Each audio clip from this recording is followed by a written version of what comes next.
Avete capito? È deluso Luca Zaia, si aspettava un decreto più aperturista, con un coprifuoco esteso alle 23 per permettere ai ristoranti di poter riaprire per cena senza affanno, e soprattutto il Presidente del Veneto, come gli altri colleghi, e il Presidente della Conferenza delle Regioni friulano Massimiliano Fedriga, non hanno digerito il passaggio da una scuola in presenza promessa al 60% al 70%, con le conseguenti difficoltà del trasporto pubblico.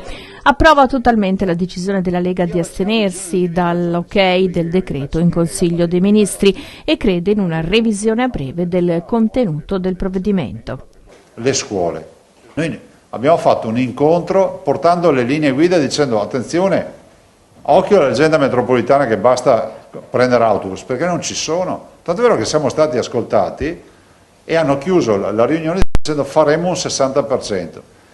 Se poi uno entra Papa in Consiglio dei Ministri e esce Cardinale, sto parlando che sto 60 diventa 70, qualcuno mi dovrebbe spiegare la ratio di portarlo a 70, quando noi già ci eravamo organizzati con le riunioni, con le prefetture, con la volontà di aprirle le scuole. Non sono temi da contrapposizione politica, io penso che sia chiaro che anche il mio partito, penso che di citazioni come queste ne avrò fatte 3 in un anno di questa conferenza stampa, si è assunto anche la responsabilità di portare un'istanza e penso che questo sia fondamentale e sia stato fatto bene. Io ho condiviso fin dall'inizio questa posizione perché penso che sia coerente con quello che abbiamo detto. Guardate, qui non è una questione di essere aperturisti o chiusuristi, non è una questione di aver capito tutto o non aver capito nulla.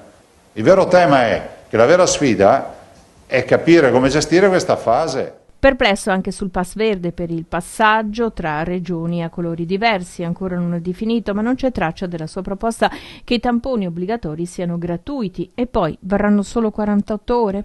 Quasi scontato il passaggio in giallo per il Veneto, l'RT è a 0,71, l'incidenza di 126 positivi ogni 100.000 abitanti.